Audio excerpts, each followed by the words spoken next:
নমস্কার বন্ধুরা, সবাই তো শিব পূজা করলেন। হর হর মহাদেব। মোর পিছামায় দেওয়া আছেন একটা বেলের গাছ।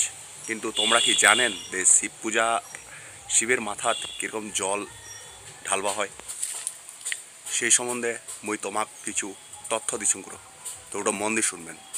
প্রথমত, শিব যে লিঙ্গ আছে সেই পার্টটাকে আমরা কয়েকটা নামে বিভক্ত করব। সব থেকে যেটা নিচের পার্ট ওটাকে আমরা কই ব্রহ্মা। মধ্যমকার পার্টটা হচ্ছে বিষ্ণু মানে ভগবান নারায়ণ, এবং তার পাকে যে রাউন্ড করা পার্টটা আছে ওটা আমরা কি কই ইয়োনি পার্ট। আর সবচেয়ে যেটা উপরে স্তম্ভ ওটা কই আমরা লিঙ্গ।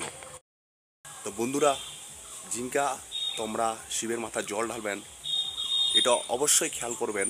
প্রথমে শিবলিঙ্গের বাম সাইডে যে অংশটা ইনকা দেখা পাচ্ছেন, যিনা তোমার রেড অ্যারোটো দেখা পাচ্ছেন মানে লাল অ্যারোটো, সেই জাহানত গণেশ অবস্থান করে। প্রথমে ওখানে যাওয়ার জল ঢালবেন।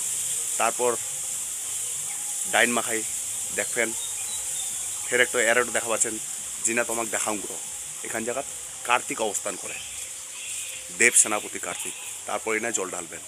তারপর গোটা রাউন্ড ইনা দেবী সতীর নামে এখান জায়গাত জল ঢালা হয়। তারপর অশোক সুন্দরী যে মিডিলে দেখা পাচ্ছেন, এই যে খালটো, এখান জায়গাত অশোক সুন্দরী থাকে। না জল দেওয়ার পর তারপর তোমরা লিঙ্গটাত জল ঢালবে। এটা হচ্ছে সঠিক শিবলিঙ্গের মাথায় জল ঢালার নিয়ম। তো ধন্যবাদ বন্ধুরা, ভিডিওটি আশা করি তোমার ভালো লাগে। আর যদি ভালো লাগে তো অবশ্যই আমার চ্যানেলটা সাবস্ক্রাইব করবেন, লাইক করবেন। হর হর মহাদেব। ধন্যবাদ।